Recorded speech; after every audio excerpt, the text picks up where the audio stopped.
Hello everyone. இந்த வீடியோவில் நம்ம டெய்லி லைஃப்பில் யூஸ் பண்ணக்கூடிய ஒரு சில தமிழ் சென்டென்சஸை எப்படி இங்கிலீஷில் டிரான்ஸ்லேட் பண்ணி பேசலாங்கிறத பற்றி தான் பார்க்க போகிறோம். ஸோ வீடியோக்குள்ளே போகிறதுக்கு முன்னாடி இது வரைக்கும் நம்ம சேனலை சப்ஸ்கிரைப் பண்ணாமல் இருந்தீங்கன்னா சப்ஸ்கிரைப் பண்ணிக்கோங்க அண்ட் கூடவே பெல் ஐக்கானையும் கிளிக் பண்ணிக்கோங்க. சுவரேறி குதிக்காதே, இதை எப்படி இங்கிலீஷில் சொல்லலாம்னா don't jump over the wall. Don't jump over the wall. சாய்க்காதே, இதை எப்படி இங்கிலீஷ்ல சொல்லலாம்னா டோன்ட் டில்ட். Don't tilt.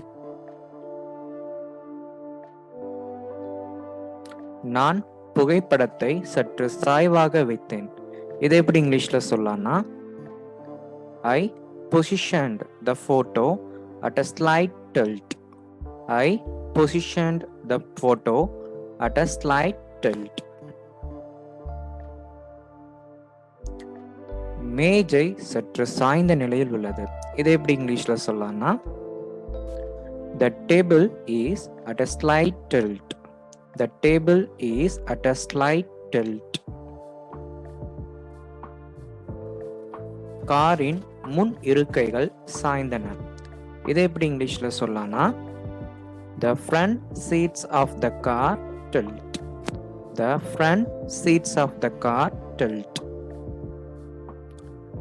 உங்கள் நாற்காலியை சாய்க்காதீர்கள், இல்லையெனில் நீங்கள் கீழே விழுவீர்கள், இதை எப்படி இங்கிலீஷ்ல சொல்லலாம்னா don't tilt your chair or you will fall over.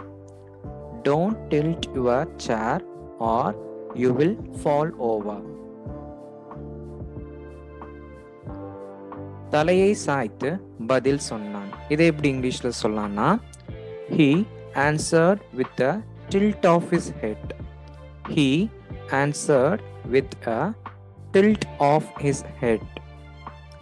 இந்த வீடியோ உங்களுக்கு ரொம்ப ஹெல்ப்ஃபுல்லாக இருந்துச்சா? அப்போ இந்த வீடியோவை லைக் பண்ணுங்கள், ஷேர் பண்ணுங்கள் அண்ட் மறக்காமல் என்னோட யூடியூப் சேனலை சப்ஸ்கிரைப் பண்ணுங்கள். தேங்க்யூ.